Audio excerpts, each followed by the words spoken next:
I didn't use the media attention opportunistically at all. I want to know what your views are on women having it all. You can't and don't always get to be in charge of the narrative. It's never been a topic of discussion as to my money and your money. So I'd be wrong by saying money doesn't matter to me. Instead of 10 people looking at me, there are like 10,000 people looking at me or more. I don't know who I am anymore. It takes a village to raise a woman with ambition. What has Shahid's role been in your journey of being an entrepreneur? He was like, I don't know if you're doing the right thing. Ask dumb questions. Asking the questions. Whenever you have a question, ask it. You don't want to be in a room full of yeses. Oh my God. I think I've been delegating and then not looking into it. Everything matters. Every expense matters. There's these times where I'm not responsive to my family. I know now what my kids are doing in school. If he's gone to Delhi, he'll make it a point to meet my family. Surround yourself with people who don't judge you. Who I am as a person, that validation I only need from this world of mine. Just trust the upbringing you've given your child. It'll be fine. I am a part of someone else's voice, but I'll retain my own. Most people think they know Mira Kapoor. They've seen the public figure, the aesthetic, the influence. What they haven't seen is the woman quietly building a business empire behind the scenes, making decisions, taking ownership, and turning visibility into real power. Today, we're stripping away the surface and talking about the part of Mira's journey that rarely gets attention. The strategy, the ambition, the mindset, and the uncomfortable truths that come with building something of your own. This isn't a conversation about fame. This is a conversation about agency, about going from being looked at to literally calling the shots. And when you look at what she's building today, from Dhun, her wellness platform, reshaping how women show up for themselves, to Akind, you realize the public persona was just the starting point. So if you've ever wondered what it actually takes to evolve from personal brand to business brand, this episode is Mira telling that story in her own words.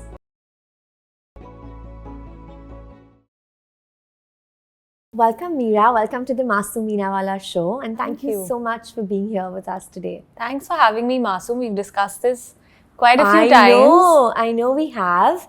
And I love that we had such a real conversation about the podcast universe. Yeah. I think right when I had kind of come out with it, or maybe not even. A little before. Yeah, you were thinking a little before I discussed it with you, and you're like, I loved the honest, real advice that you gave me, which I'd love for you to share. Well, I think whatever you're doing it right, because if anyone wants an outfit under 10K, they know they need to go to your page. And I think you were also looking at, growing from there to spotlighting brands and then engaging in meaningful conversations that maybe you weren't able to extend as much in, say, a short form of Instagram. Yeah.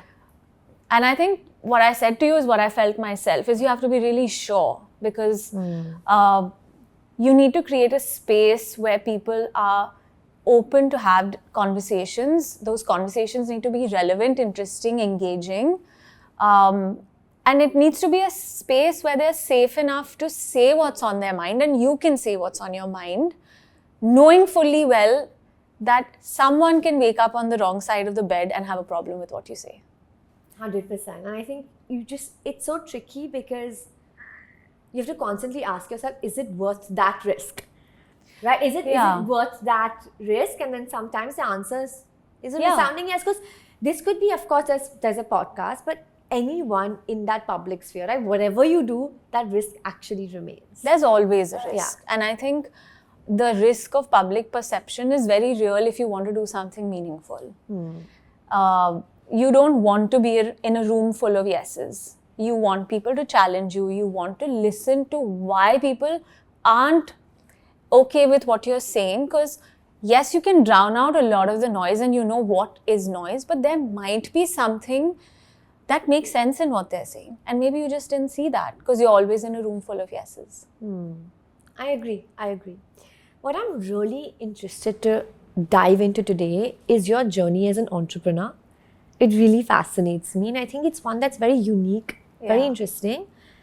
And I love the kind of courage that you've showed at every step, which I think could be quite concealed. to the world, but I don't know, I've seen it. I think also kind of because of the fact that we sat, at a restaurant in Dubai and we were just chatting, and that was so much early on in your journey. Yeah. I remember that time, and I really want to take you back a little bit to that, right? I remember when you were recently married a few years in, and at that point you were creating content and sharing the things that you love on the internet. Am I right? Well, it didn't really start with an agenda to create content. I just felt that, the thing with visibility is that you might have a lot of visibility, but you can't and don't always get to be in charge of the narrative. You may have a lot of people seeing you, having opinions of you, saying things, but they don't really know who you are. And I think even that one switch from a private Instagram profile to a public Instagram profile was that first step to taking a little bit of charge of that narrative that, okay, I understand you're interested to know who I am for whatever reason, but I will do it on my terms, in my voice. And it started off as my, I still very closely hold on to Instagram as my channel of communication because it comes directly from me. Nobody manages my Instagram page. We don't have strategies. If anyone gives me a strategy, I will say, I don't want to follow it.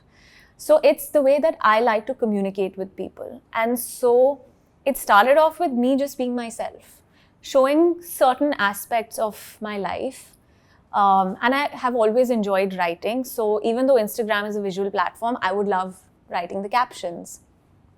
And during COVID is when people reached out and said, do you want to do this ad? Do you want to do this brand association? And I think for me, it came at a very fortuitous time when Instagram and content creation was blowing up because everyone was literally confined to a 9:16 aspect ratio. And it began from there. And even then, it was, okay, I will associate with brands, but only those that I resonate with or I believe in what they want to sell, who they want to sell to, what are their values like. From there, it was like, I am a part of someone else's voice, but I'll retain my own because I'm now attached to their journey and their story. Of course, in the middle, there's a lot of fun stuff. I've always been quite shy. Like, I've never done dancing reels, if you see. Like, that's not me. Then gradually, it kind of evolved into, if I can give a voice to someone else, I also learned in those interactions with brands because I like to do that. Why have you created this? What is the purpose? What are the products? What are the ingredients? That there is a connection I want to make with the consumer. That's why all of my brands are actually consumer brands. Even it's not a family office, but all of the investments that I have made are only in the consumer space.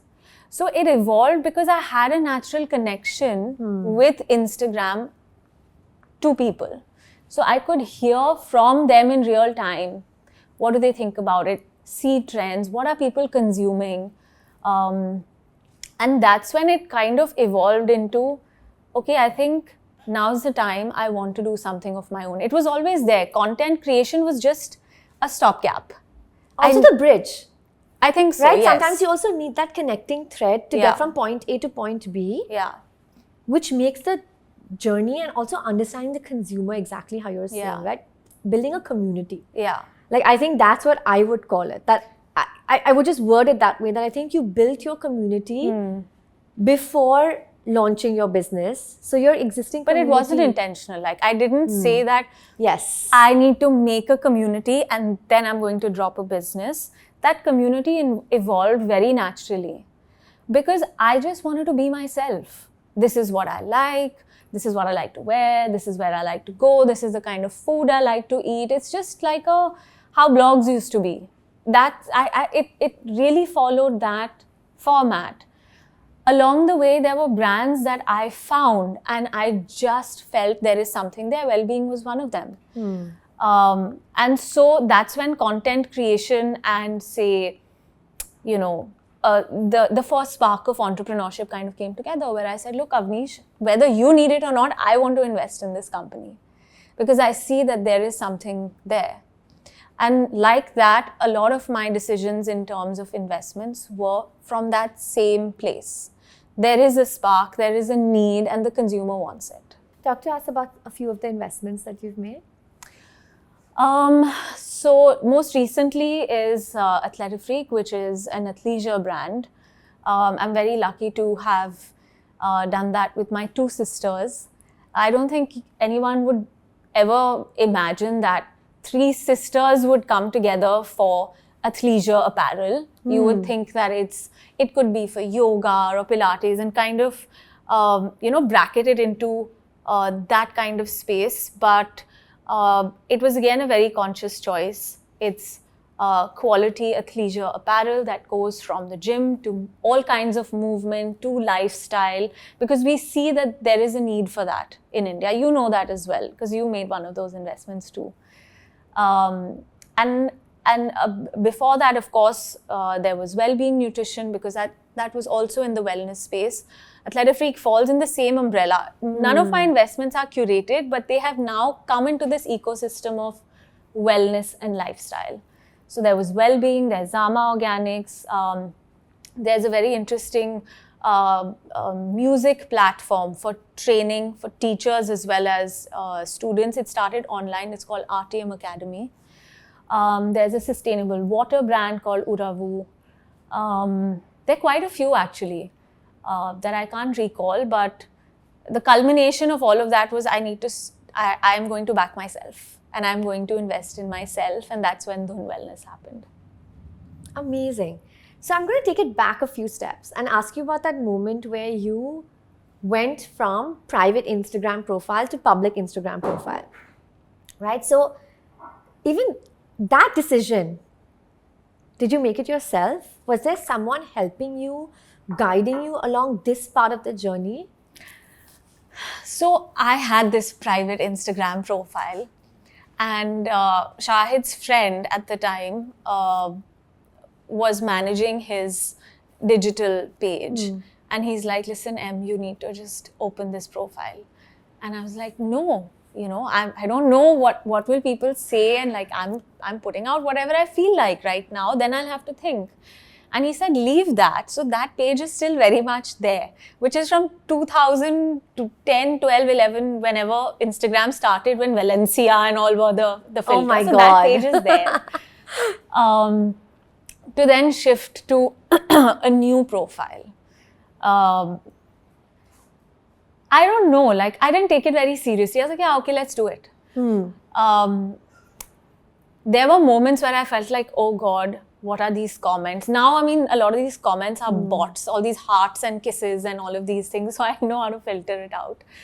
But I've never taken anything too seriously, because for me, my world is my family, my friends. That's the world in which I like to exist.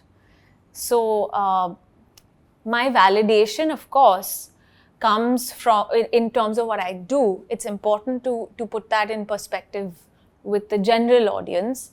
But who I am as a person, that validation I only need from this world of mine. So is the private Instagram profile very active? Not at all. Okay. Not at all. I can't do so many.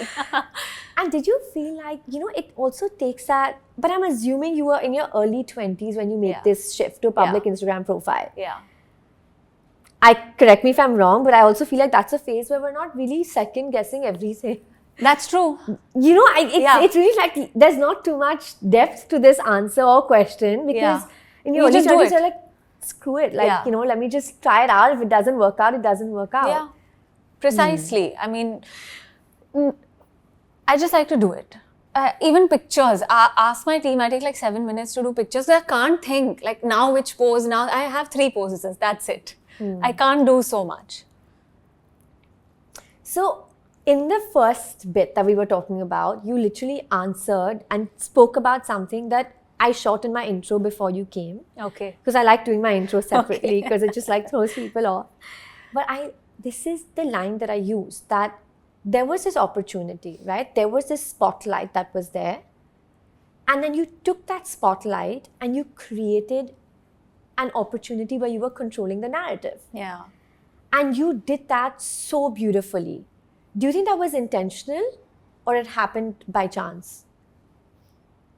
Did you feel like, let me also go a little deeper, right? Like, did you feel like there's so much media attention?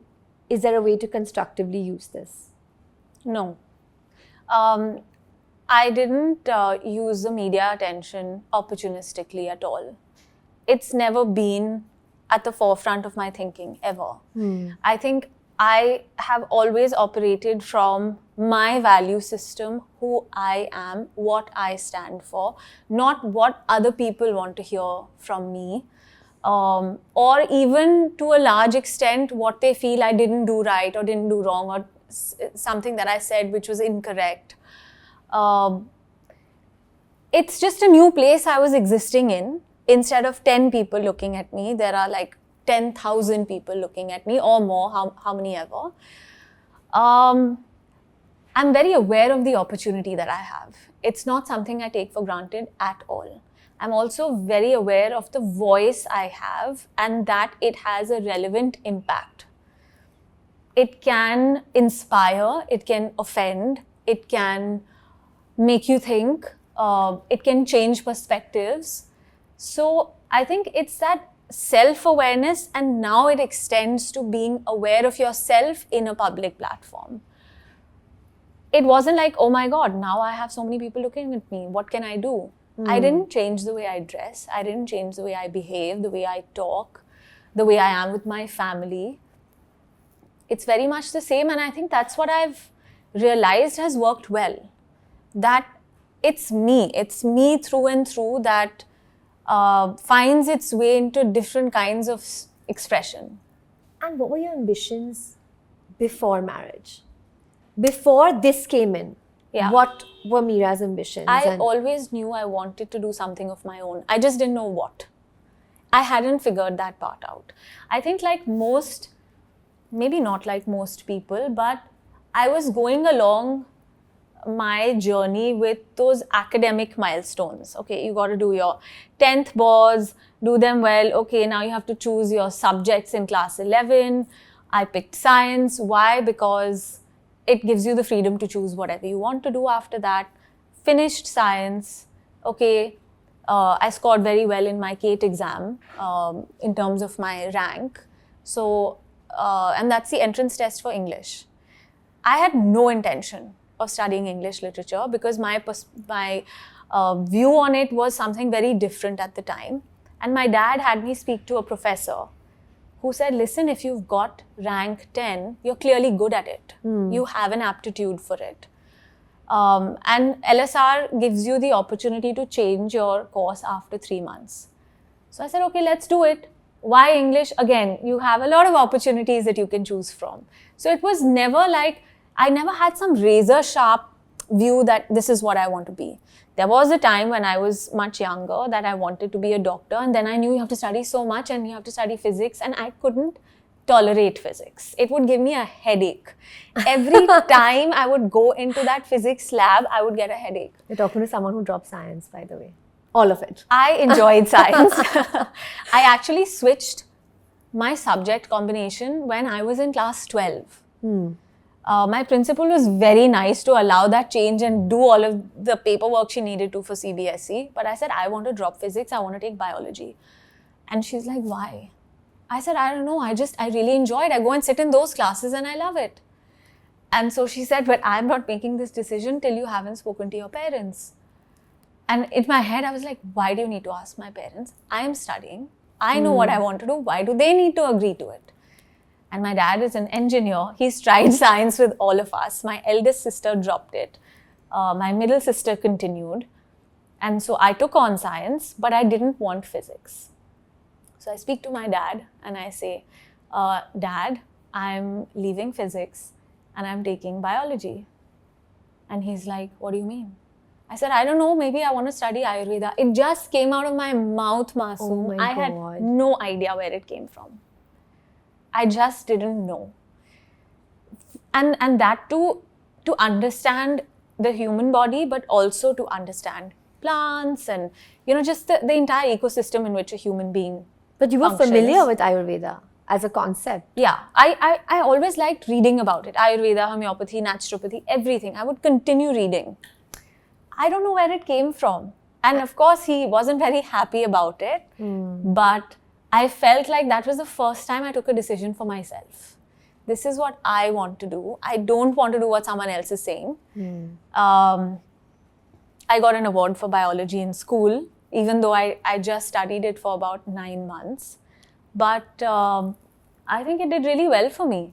So I knew I wanted to do something of my own as things progressed. It was like, okay, I want to do something that creates impact in a person's life. Of course, tech can also create an impact in somebody's life. So can SaaS and so can AI. But I wanted to see how can I create something that has tangible impact in somebody's life. That's why I found the consumer space so interesting. Where you can see it actually happen on a quarter-to-quarter basis. You can see either they like it or they don't. You can see there was a brand that I was working with. I know the founder quite well. She's a senior of mine in school. And I saw the packaging. I know one of the investors and I was like, how is this packaging working? Like the quality and this, that, whatever. And numbers came through. They're doing phenomenally well. That was a learning for me, that I might think that this packaging needs to change because it's not working, but clearly no one cares about the packaging. They still like the product inside. And there are learnings you find at every moment. You just have to ask those questions. Why? But what was that? There was that journey, right? Where you were creating content, sharing things you love. Yeah. And there was a pivot to entrepreneurship. And there has to be a mindset shift that happened at that point. What was that mindset shift? That happened because I felt that I'm aligning with a lot of brands. And along the way, I found so many of them that I really like. So the baseline is I have to like you. I have to like the brand, what it stands for. But then it was like, I really like what they're doing. I want to be a part of it. I don't do like random, this is the brand, these are the deliverables, tick. No, I like engaging with the founder or the marketing head or whoever is there from the team. And then I found that there are brands that I want to be a part of because I am that consumer. So if I'm lending them a voice, I want to be a part of this journey. I want to have skin in the game. Got it. And why wouldn't you do that? Because I'm part of this narrative. I anyway sell it like it's my own. I want it to be my own. So that's how it changed. So it went from creating content to being an investor. Yeah. And to then being the founder of 2 brands. Yeah. So it seems a lot more gradual now that you kind of talk about it. Yeah. And when you went even from being an investor to, founding these 2 amazing brands, was there something that really scared you about entrepreneurship? Yeah. Balance sheets, P&Ls. I think every founder needs to have a grip on how the company is functioning, the health of the company. But I also feel you need to hone into your natural talent. And that's when you find the right team or you find the right mentor or you find the right partner and you can learn alongside them. I didn't know what EBITDA was. I didn't know what gross margins mean. I didn't know what is profit before tax, profit after tax. How do you segment CapEx versus OpEx? What is ROAS? I didn't know any of those things. I have now come to understand it to a large degree. And I think it's important for you to have that responsibility because you can't say, I'm going to be the face of it. I'm going to create this place or launch this product, but not know whether it's actually doing well or not. Because when you have investors on the table, you are responsible. and you owe them an answer. Even if it's bad news, you need to have an answer as to why. Because good news is great. You scroll through that email much faster than a bad news email. So true. Oh my God. Yeah, because you will go through Yes. it. Because I've been on the other side, where I have gotten my updates as an investor, and I will always go through, why did this happen? What happened here? How could it have been better? Just from my point of view as learning. So it was very much like it wasn't an MBA. You know, I don't have an MBA. But I learned from experience. And I think that one of the things that I have learned is the difference between delegation and micromanagement. Okay. This is something, you know, we have a monthly meeting with my team at Dhun. And we always, we have an agenda and all of that. And mine isn't, like, it's not a lecture. It's just more inspiring. The key wins, key learnings, any SOS outcomes, moments, etc. And I realized that delegation can give you a lot of independence and freedom to do other things. But delegation doesn't mean you give someone something and look the other way. Because then when they're doing something wrong and you turn around, you can't blast them and say, why did you do it like this? At the same time, you can't micromanage and be on their head. They need freedom to figure it out, make mistakes, because we all learn from those mistakes. It is, someone is swimming in another pond and you've given them something to work on. You're doing your own stuff, but you have your eye there, where you're just gently maneuvering it so that it's not falling flat. Because everything matters. When you're a startup, everything matters. Oh my God. Every expense matters. This is something that I feel like, I think you've pointed out something that I've really been struggling with, which is exactly this. I think I've been delegating and then not looking into it. Yeah. And that's a huge, because I'm a crazy delegator.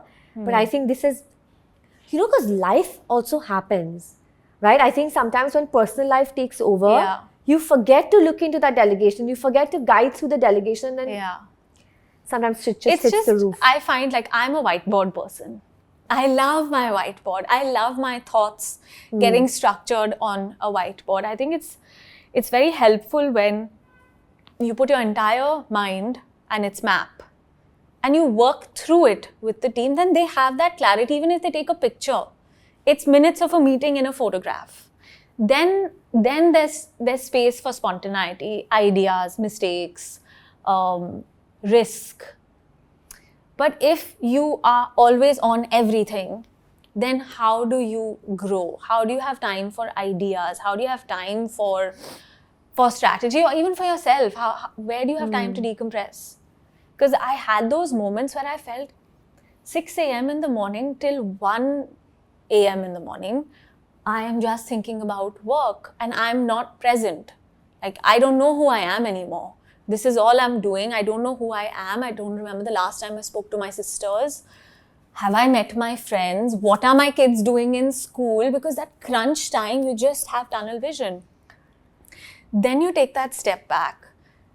And it can't happen instantly, because when you've just started something, it's all hands on deck. Like, all your hands, fingers, toes, everything. Absolutely. And then as it begins to settle, you're like, okay, now let's try and find that balance. I know now what my kids are doing in school.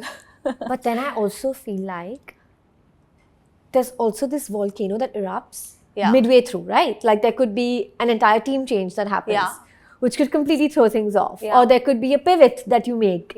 So I feel like this is a constant battle. And there is, I mean, I feel like I relate to what you're saying right now, because there's these times where I'm not responsive to my family. And actually had this conversation with my brother last night, where I felt like there was like a lot of underlying, you know, tension. And I was like, I just came so clean about it. And I was like, you know, I'm sorry. I'm here. And I was chilling with him and I was like, I'm sorry, I don't call you as much as I should, and I don't call you as much as I used to. But I feel like this is that phase where two babies that are so demanding, that really, really need you, plus this whole new business, which is the podcast, plus the existing business.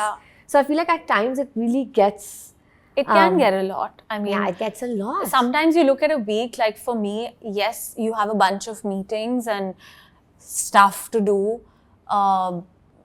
At the same time, I might have an event or a shoot or some other call, and then there'll be a learning walk for the kids. And at the same time, something is happening on, Saturday evening. And there were times that I just felt like I don't want to do this anymore. It's just getting too much, like the number of breakdowns that I had. And Shahid would tell me, okay, if you're going to walk away from all of this, what are you going to do? And he's like, I don't see you being someone who can do nothing. You always have to do something. And it keeps making me think, like, if I walk away, will I stop thinking about Dhun? No. But I just, like, sometimes I archive my work chat, okay? Because I don't want to see those messages. Yeah, I know she's laughing. No, sometimes I archive it because I just feel I will get to it. Like, I know there must be something, but I'll see it tomorrow morning. I just don't want 67 unread WhatsApp messages. That gives me stress. So I just found some very unique, strange ways to reduce the number of input and stimuli that I'm getting. Please just archive. So first thing, archive unnecessary chats. Take the time to block all those spams and all of those things. Take help of your friends, your family, people who live in your building to step in for your kids. I have seen that my friends, my kids' friends' moms have always been so supportive. When I'll say, I have a really tough day, just send them over. We got them. I still remember I had 5 really back-to-back days. Shahid was shooting. My mom couldn't make it down. And I called up Zain's best friend's mom, who herself had just delivered a baby, like a month ago or something. She said, I've got Zain. 3 days. This is his schedule. This is what they're going to do. Misha and Zain are coming to my house. That makes you feel that you have this tribe. That's when that tribe, it takes a village to raise a child. It takes a village to raise a woman with ambition. It really does. Everyone chips in. I agree. This is exactly what I've done sitting here. And it's my son, he's turning 3 next month, and it's his school observation for big school. And I had to be here because I have an event this evening that I was committed to like 2 months ago, and this just came up, and it's like, but you just need that support. And my husband's like, okay, I've got this. And I'm like, in my head, I'm like, yeah, but I need to be there. I don't care if you've got it. No, but, it's fine. Sometimes it's okay. He can get it. Yeah. If he's saying he's got it, that's fine. It's done. Yeah. No, absolutely. What has Shahid's role been in your journey of being an entrepreneur? I think he has given me, sometimes self-belief comes from inside.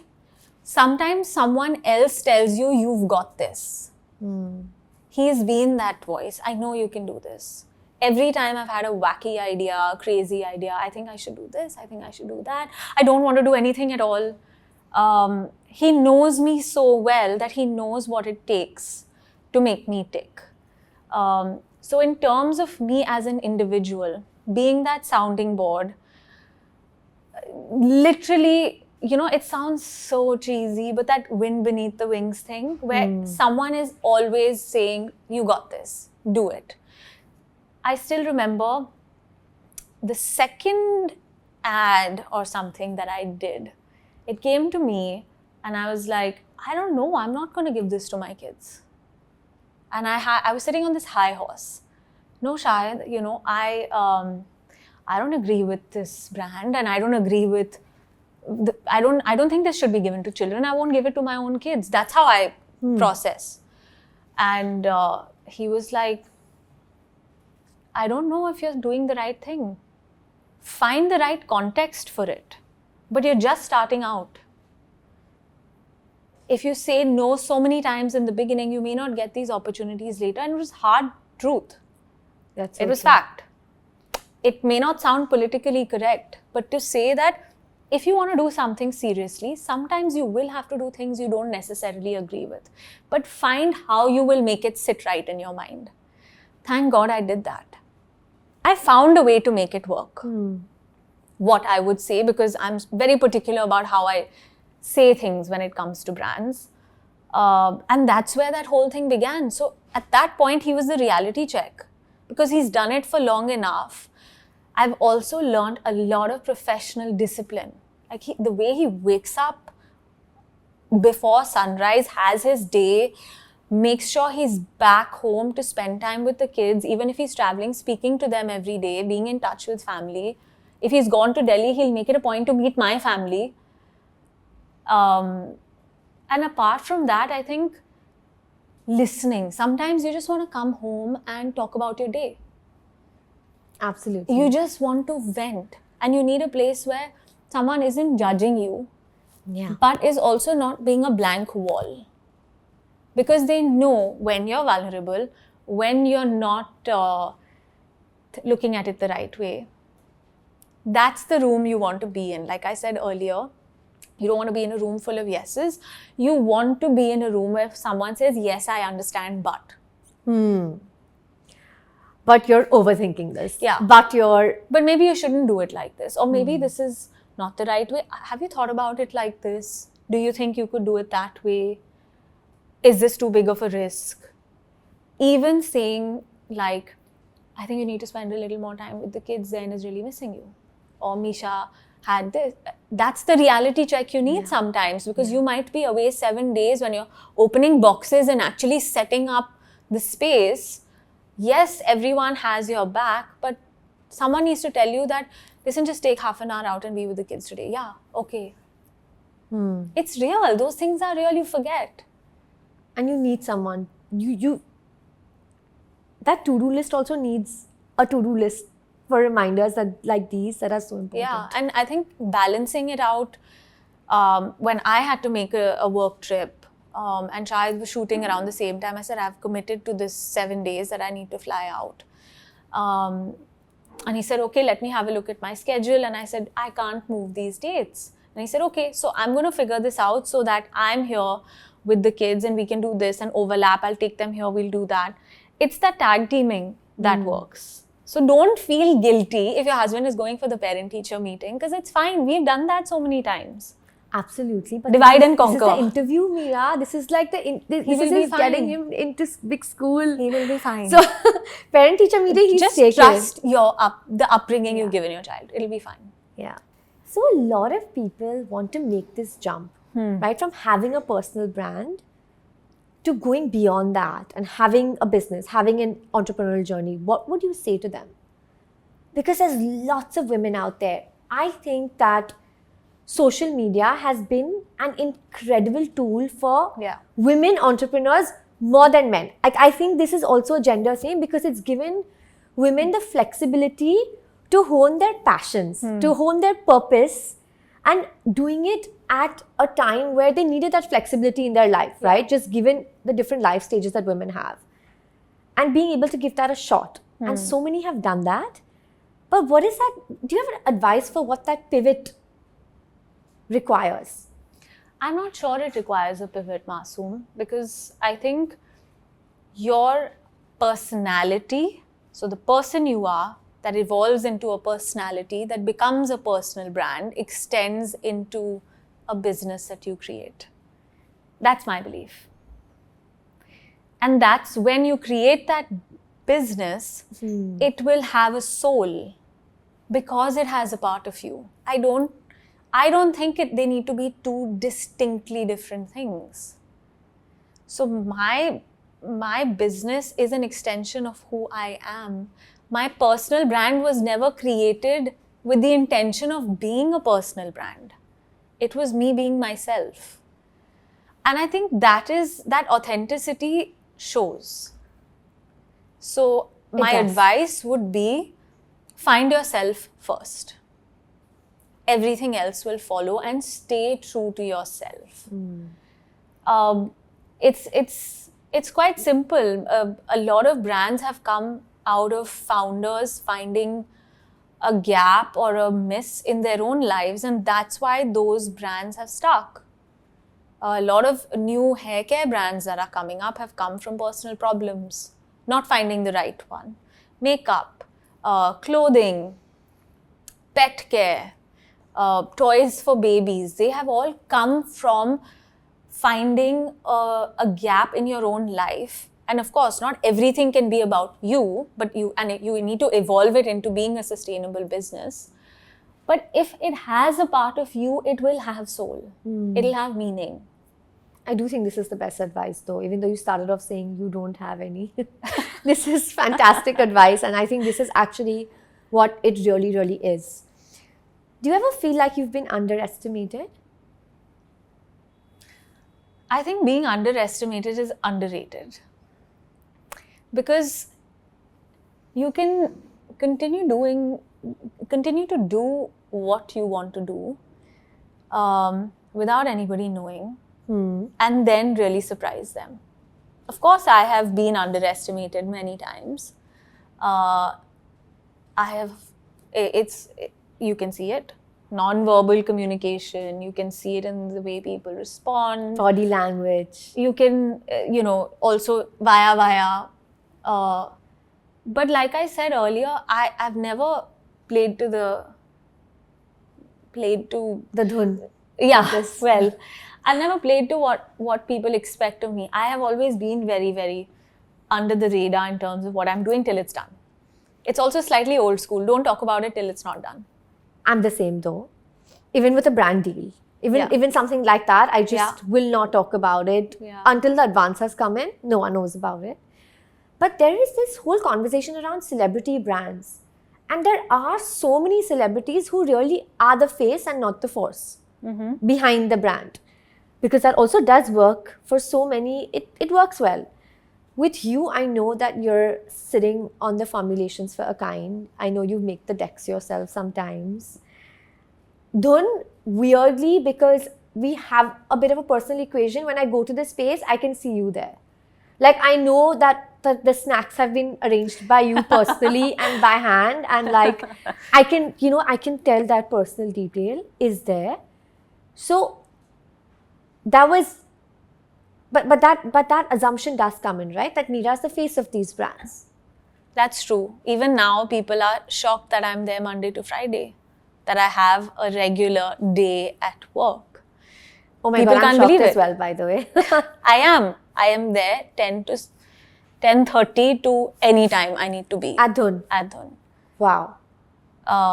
Because it is a service business, I sit on the desk, take calls, look at the appointment software. I ask my team, what does this symbol mean? What does that mean? I look at the ad dashboard, service quality. It's very, very important to be involved. You can't just grow being the face of anything. You have to be involved. It's likewise with Akind. I think with Akind, I was very lucky that there was an extremely strong team. And so my involvement started from being a consumer. Let's do this. Let's add probiotics to this. Let's make a sunscreen primer. Let's make a lip oil that looks like a gloss but doesn't feel like it's sticky. Because those are the things you feel. I don't want to have a lip oil, it's either runny or it's very tacky. The tint goes away, long-lasting tint. Let's put that in. So being involved is important. I don't know how others do it, but this is my way. You're either all in or all out. There's no halfway. Even the brands that I have been associated with as a brand ambassador for a very long time, I know each product. I know each product line. I know each product. So yeah, I do feel it's important to be involved. It's very personal. That's how I like to do it. You're obviously sitting here as someone who's very confident, has been in the public eye now for years. I think more than a decade. Less? Yeah. Really? Okay. Just about 10 years. Well, how do people that haven't really found their voice, how do they deal with public scrutiny, right? Or not public scrutiny, just in fact, just different people having something to say about them. Today, we're both public personas, so we're dealing with the entire internet and for them, for it to be okay to have an opinion. But there's everyone at every level and every degree is dealing with this. Yeah. Like, that's an absolute fact. Yeah. And it's crazy to think that there's people that are living very private lives, but this could actually bog them down even more than it could bog down, say, a public figure. But as someone who's been through that run, I think this is a great opportunity for us to speak to those people who write those comments. Think about what you're writing. You're talking to a human being. You're saying something about somebody. You are invading their privacy when they are in bereavement, in a moment of grief. You're saying things about their children. I don't think this question, I would just change this slightly to say it's not about how we deal with it. I think it's about time we're a little more responsible with respect to what we say and how we think about others. Because this ecosystem is going to continue to become a cesspool if we don't stop being so negative, if we don't stop attacking, if we don't stop making those incessant Reddit feeds about just decoding people's personal lives and this could have happened and that could have happened. And I'm sure everybody indulges in mindless gossip. But the point is that they are people. The fact that they are public personalities does not warrant so much criticism. And they are not objects of consumption beyond a point. That's what I think. So I actually feel like the problem doesn't start from there. I think the problem starts from 3 friends sitting in a room saying, what's the gossip? Masoom, we've all done it. We've all done it. We've all done it, Mira, 100%. But this is genuinely a learning that I've had in the last 2 weeks, as recent as that, where I'm not trying to be a saint, but it is a conscious plug that I want to unplug. Where I feel like that's where it starts, because you saying something, it's really about that, it's an environment that you create, right? Today, where does it start from? Why does someone go on a Reddit, or where does someone have a comment? It's because there has been a personal discussion about it. That's true. But I feel the moment it's on the internet, you are now part of a very large discussion. And you're either amplifying somebody's view or you're fighting against it. Neither of them are working. Either you have fan clubs fighting with each other, or you're amplifying, voyeurism, or you're amplifying the way someone looked, behaved, reacted. I think, yes, if you're a public personality, people are going to talk. No one is saying that don't talk. It's just everyone has an ability to deal with public scrutiny. I don't see many people being able to sustain it beyond a point without losing a little bit of themselves. Of course. So I feel if we want to be real people, then let's extend a little benefit of doubt. And kindness. Yeah. As basic as that sounds. You want to say the look was terrible, fine. But to say that, oh, this is because of this and that and taste and this and all the looks and Takistan and something and whatever. I mean, that's just mean. You can say it to your 3 friends. That's not going to stop. Those 3 friends sitting together and saying, what's the gossip, is not going to stop. When you put these things online, are you thinking? Or when someone's holding their child and or someone's in a moment of grief, or in a private moment, why I have seen so many actors having to put out things that say, we are doing this, please give us privacy. Do we not have basic humanity to extend it without them having to plead for it? Yeah. Do you think about your purpose? Yeah, I do. I think it's evolving. There was a time where it was about linear growth. Okay. And now it's come to a place where it's about depth. Because I found an anchor in Dhun and I want to create and build on that depth. Scale, yes, but depth. how do we continue to evolve in this world of wellness where you are able to balance between wisdom and traditional therapies, integrate technology, integrate longevity, have many more such places, build out a team that functions like you, that shares the same values, recognize that each team has individuals and have feelings and have opinions, keeping that strategy alive, an eye on competition. That's what I mean by depth. Like now there's a lot. You make a box and now you have to start coloring it in and keep finding new aspects to uncover. My purpose has always been to create impact. By impact doesn't mean X number of people need to know me or this company needs to be this size. It has to be able to create an impact in your life. How do you feel about yourself? Have you been able to understand your body? Have you been able to understand who you are and what your body's blueprint is? It's not just biohacking or anti-aging. It is about being the best version of yourself in different phases of your life.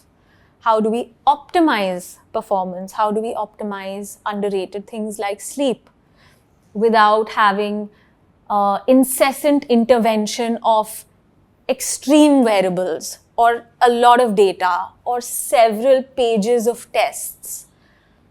So finding that soul along with data, along with science, I want to see Dhun all over India. I want to see it in different countries of the world because I think that we have something to say, we have something to prove, we know there is a proof of concept. Yes. Because I've seen the space, I truly believe in what No, you're also saying. just generally in terms of the way that the business is doing, I want to be able to actually, I don't know this fill in the blank of purpose. I want to continue doing what I'm doing. Maybe the next time we meet, we'll find it. But my purpose is to create impact. It's, Okay. yeah. Do you work for money?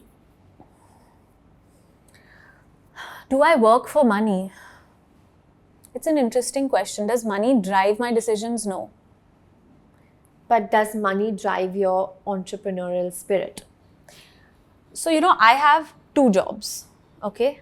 One is me that started as a creator and now a public personality, and a lot of the ads and events and things like that I do. And now I have businesses and a few others that I'm working on. They both function very differently and feed into each other.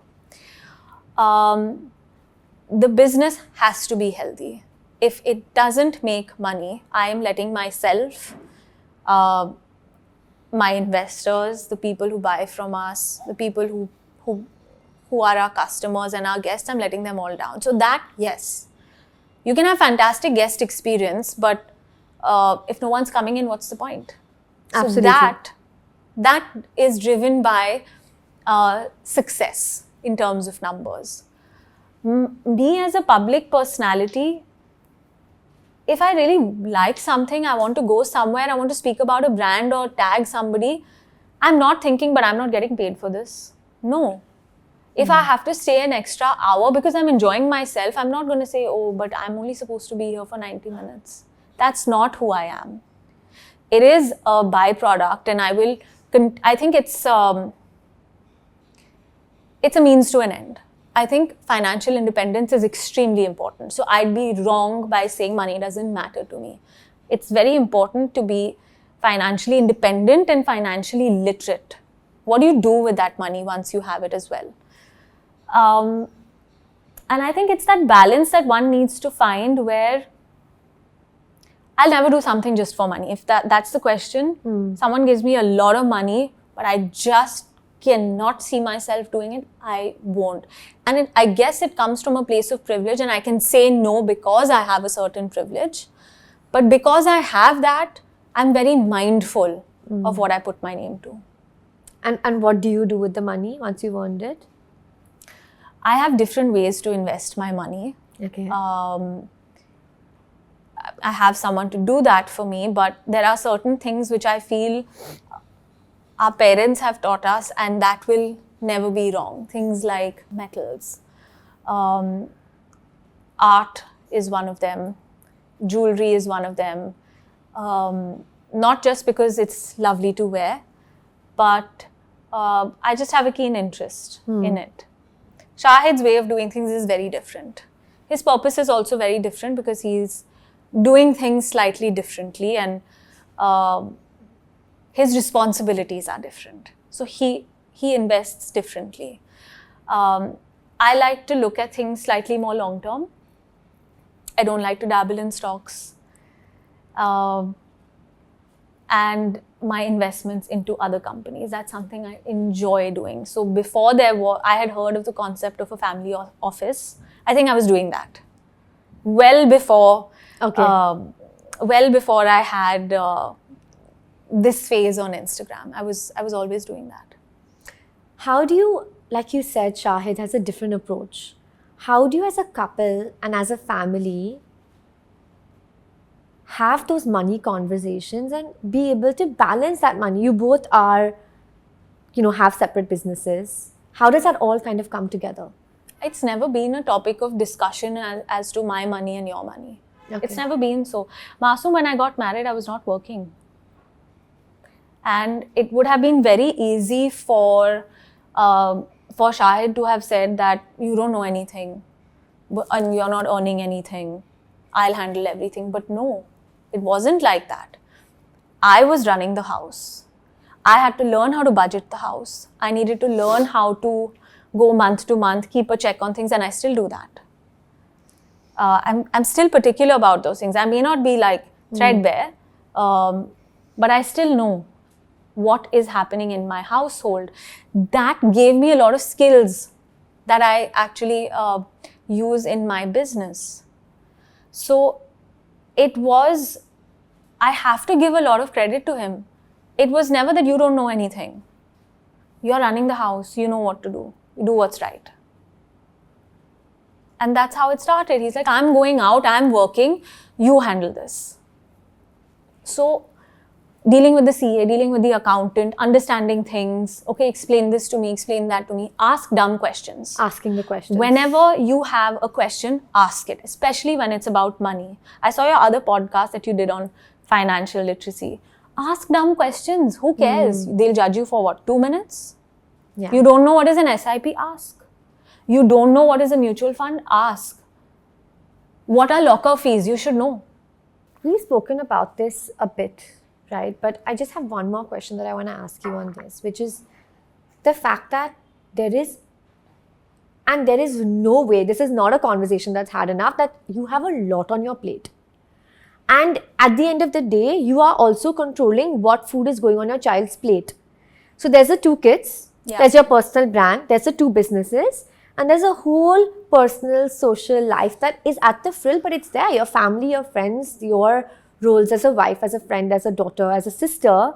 I know you have 2 sisters. Is all sort of, I want to know what your views are on women having it all and having not a plate, but having a thali that's overflowing, basically. You know, Masoom, recently, Danish Davar, she manages SoFit and now Funk Lab. We keep asking each other questions. Do you know a good performance marketing agency? What do you think about this? Do you know someone? I'm looking for this. And we realized we needed to have more such people that we speak to. So we created a female founders WhatsApp group where we ask the dumb questions. Guys, what do you think about this? Do you have so-and-so? I'm looking to hire this person. Anyone knows a small office interior designer, good performance marketing agency, literally anything. And we created that WhatsApp group. It helped me understand, and I love that group, by the way. No forwards, no good morning messages, no festive greetings, questions only. And I realized that there are many other such people like me who have a personal goal, balancing family, friendship, different aspects of their life, are feeling burnt out, are feeling overwhelmed, still have that charge, still want to do it. And that gives me that reassurance, or it gives me inspiration that I'm not the only one. I shouldn't be pitying myself. Oh my God, so true. That everyone wants to do it and have it all, but everyone is struggling to have it all. So there's no right answer. Can they have it all? There's no right answer. Just to know everyone is trying to balance and be their best self and be present. When you're in your child's PTM, don't look at your phone. Just be present. If you're spending those 15 minutes with your child before they go to school, or for me, I like to spend just 20 minutes with my kids before they go to sleep. That's when they tell me what's happening in their day without me actually asking them. It gives me an insight into what's happening in their life. So this have it all thing, I don't think it should be a pressure, because one day you might say, I don't want any of it. Don't judge yourself for feeling it, because it's okay. That day you just feel like, you know what, I just wish I go back to being my old life. I didn't have to do anything. I was just going for lunches. But it's okay to say it out loud and have someone in front of you who doesn't judge you for that. Because I just think like we have so many different aspects of our life. We can't be 100% in all of them. So surround yourself with people who don't judge you. And I think surround yourself with people, I think that are also kind of on that, living that similar sort of messy life, you know, for no other way to say it. It is messy. Yeah. And like, I enjoy some of the days, like to say, oh, I love the struggle. Some days you'll hate it. Yeah. You'll really hate it. Like, what has happened to my life? And then you just ask yourself, would I give it up? No, I wouldn't. So another day, another day, another day. What is your morning and night routine? I'm not asking about your skincare, but just given this whole shebang that comes along. I have to tell you, last 3 days I've been testing out the vibration plate. Oh, really? And yeah. how is it? So again, I was like, one new gadget that I have bought. How am I going to test this out for 30 days? So I put it in front of my sink and I brush my teeth and do all my morning thing on it. Because it's the best way for you to like combine more than one thing together. Otherwise, just standing on something for 10 minutes, I was like, this is a waste of time. But having said that, my morning routine, once my kids are off to school, those 30 minutes are sacred for me. I just like to do my own thing. I like to be quiet. Shahid knows that about me. Like, don't talk to me vibes. It's not a don't talk to me. It's like, I'm just doing my own, like, I'm just slowly loading, you know, into the day till you power up. I've stopped checking my messages till I don't get into the car to go to work, like my email. Otherwise, I'm rattled, even at the breakfast table, so I don't.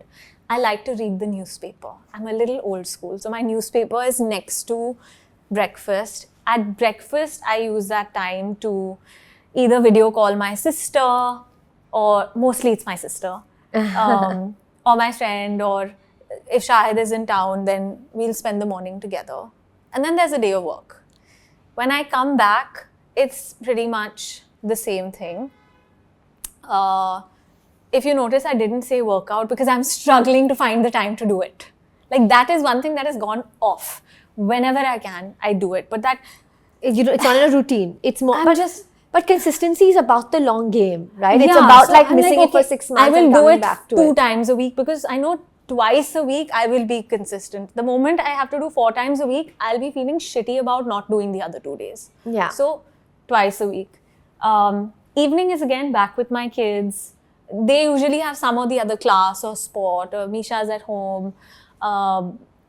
Just chatting with her. She's 9, like she's basically a teenager in her mind. So our friends will come over, maybe play a game of pickle with the kids. Some days are pretty regular, boring, not so exciting also. And once the kids are asleep, that's when Shahid and I just chill together, like watch a movie, or we're like on our phones next to each other, but we're together. God, marriage and like the sending each other reels, but you're sitting right next to each other. Totally. Everyone loves your fashion and you really do have this love for it. And I had to ask you this, but it just seems very authentic. Right, but you have a love for fashion, and there I is a actually fashion don't have a love flair. for fashion. Really? I'm not obsessed with fashion. You're not obsessed, but you do have, like, I remember even when we first met, like, we always spoke about, like, should I buy this? Is this cool? Like, you know, it's just, I remember I told you have to go to this store, that concept what? store. Huh, what? Yeah. Na? Oh, that, not what. Yeah. I'm not obsessive about fashion. Okay. I'm not a look person. Okay. I like wearing something that feels like me. There might be certain days where I want to be just a little experimental, and that could be changing my lip color just a little bit. But my fashion is not curated. I'm very mindful about what I buy. I'm not buying random stuff. Okay. But I think my style and aesthetic has been pretty consistent. It's instinctive. Yeah.